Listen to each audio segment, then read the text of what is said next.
morning po. Para na pakinggan lang. Sino po yung nandito kanina? Okay, replay po. Ano? Ako po si Mentor Mary Joy Bait from Monghada, Tarlac.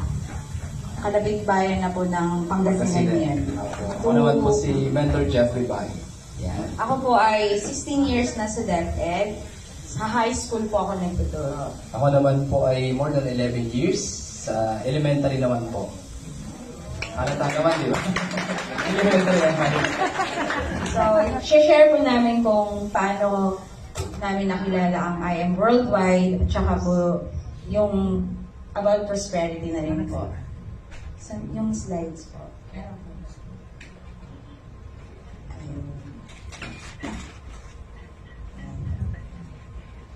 So, nakilala po namin ang I Am Worldwide dahil ang aming anak na panganay ay na-diagnose po ng acute myeloid leukemia noong June 2023. Siya po na 6 years old.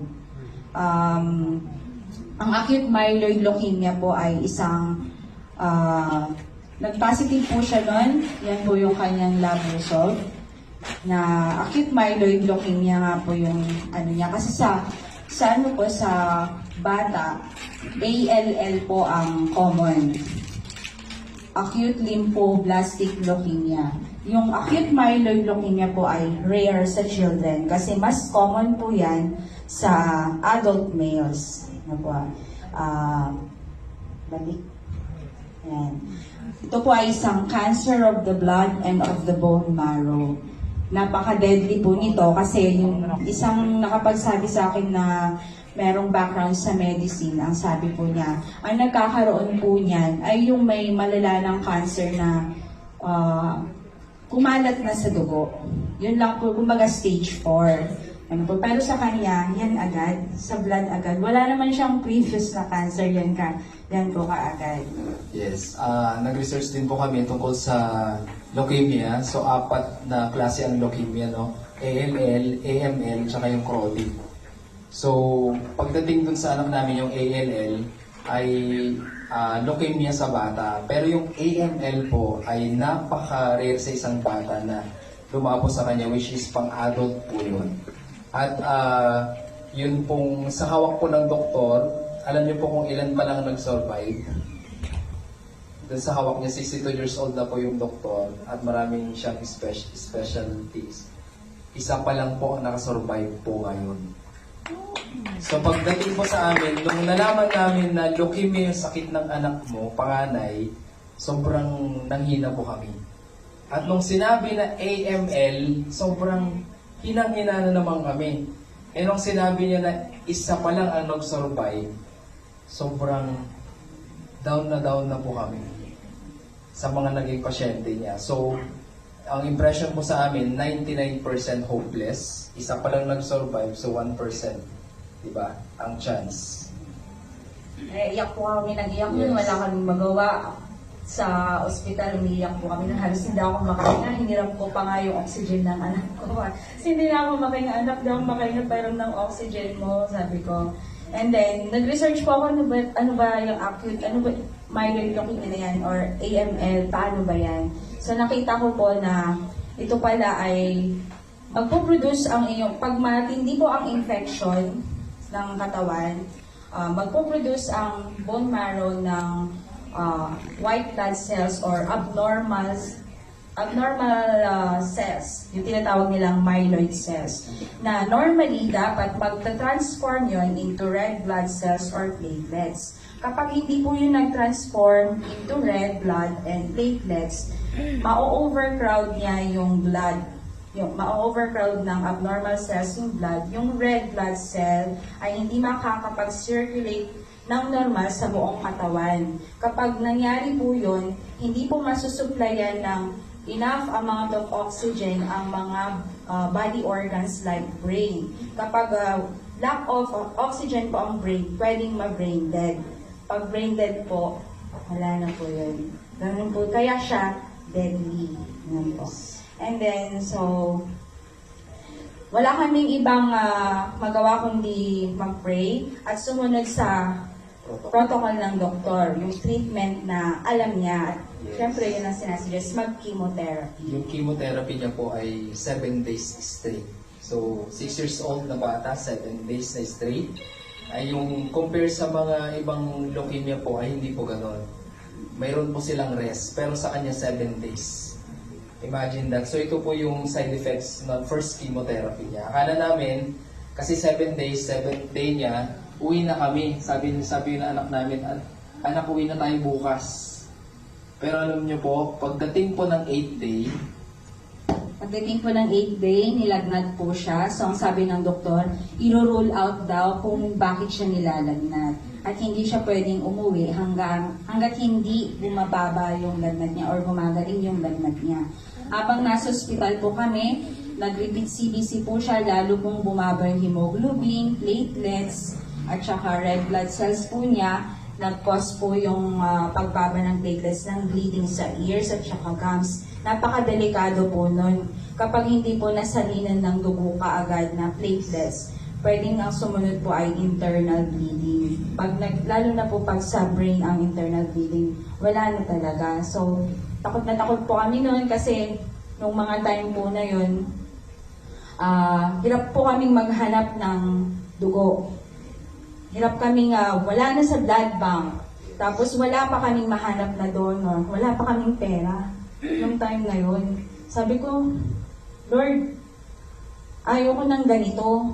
Ayoko na sa tuwing magkikimo yung anak ko, magkaka-infection siya, lalagnatin siya, mag-bleed siya, at saka mag-antibiotics siya, at magsasali siya ng dugo. Hindi po kami mayaman, wala po kaming pambili ng dugo. Ang hirap pong maghanap ng dugo. Paano kung wala na kaming mahanap na donor? Lord, bigyan mo kami ng solusyon. Yun po ang naging prayer namin. yan po yung naging turning point po namin kasi yung mga kasabayan po niya na may ibang pasyente, alam mo yun yung nasa sa ward kayo, 6 na bed yan, yung katabi mo na isang bata, na mas bata sa kanya, nawala na, yung susunod, yung mga nauna, nawala na din, yung nasa harapan, di ba, na kasama niyang natapos ng chemo, nagme-maintenance lang, bumalik yung leukemia, nawala na din. So, sabi ko, ano mangyayari? Pare-parehas sila ng chemotherapy, ng protocol.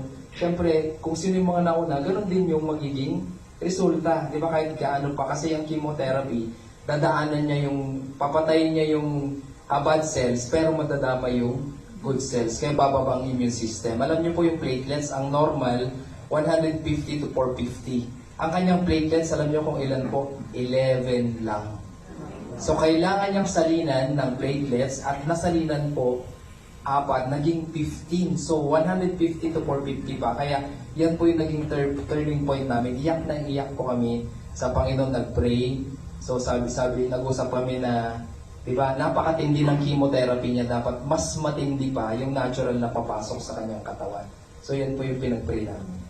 At ang naging sagot po ng Panginoon sa aming prayers ay yung I am amazing, pure organic barley.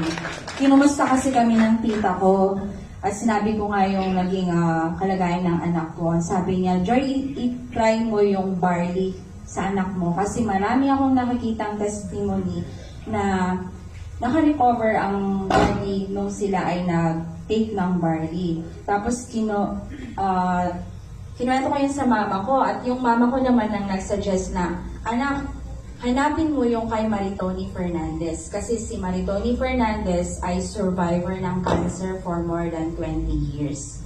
Kaya naghanap po kami ng legit na distributor. Ang nahanap po namin ay yung ads po sa Facebook ni na Mentor Shane De Leon. Yun po ang nakita namin. Kaya kinontak po namin siya kaagad, tinawagan ko, minessage ko sa messenger, minessage ko sa text hanggang sa sumagot po siya. Sabi ko, gusto ko po ng barley, kailangan po ng anak ko dahil may leukemia po siya. Gusto ko po magpa-member. Yung agad ang sinabi ko. At ang pinili po namin noon ay yung, pinamili niya kasi ako kung anong package. Gusto mo ba ng pang-business or yung pang-user lang? Ay, may business pala yun. Kaya, sinus ko po yung silver. Nagsimula po kami sa silver. Yes, pinag-take po namin yung anak namin kasi yung 7 days po, alam nyo po, 7 days kami sa hospital, naging 34 days. Imagine that, yung naririnig mo yung anak mo na nahihirapan at yung naririnig mo sa, yung ganun, hindi siya makatulog. Pero nung pinag-take po namin ng barley, umaga, isa po, tanghali, tsaka gabi, nagulat po kami, kinabukasan, alam niyo po, hindi po siya nakagising agad. Alas 9, kailangan na siyang pakainin, ginising na siya ni Mentor Joy, anak, kakain na. Alam niyo po yung sinabi ng anak namin?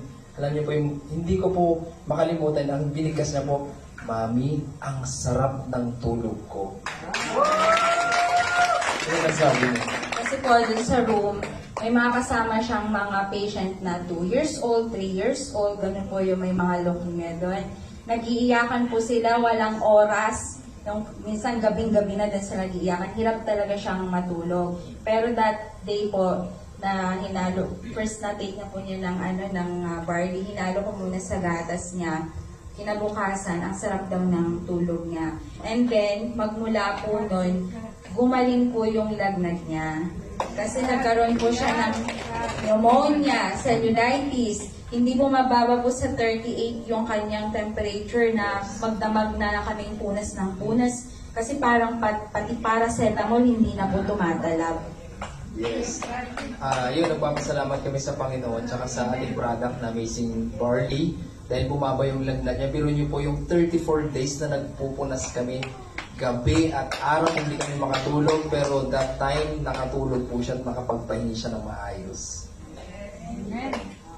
Dahil nakauwi po kami after 34 days. Yes. Dapat 7 days lang kami doon. Pero dahil po sa infections, nakauwi po kami after 34 days kasi nakainom na po siya ng barley. Yung 34 days din po niya doon, hindi po siya makalakad.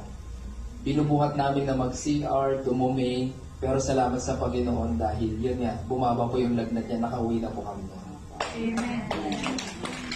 Yan po siya nung nagkikimo siya. Wala pong hair kasi malakas po yung gamot. Then tinuloy po namin yung barley sa kanya before siyang mag-second session. After ng second session niya, talagang 7 days lang kami sa hospital nun kasi wala siyang infection, hindi siya nag-bleed, hindi rin siya nag-blood transfusion.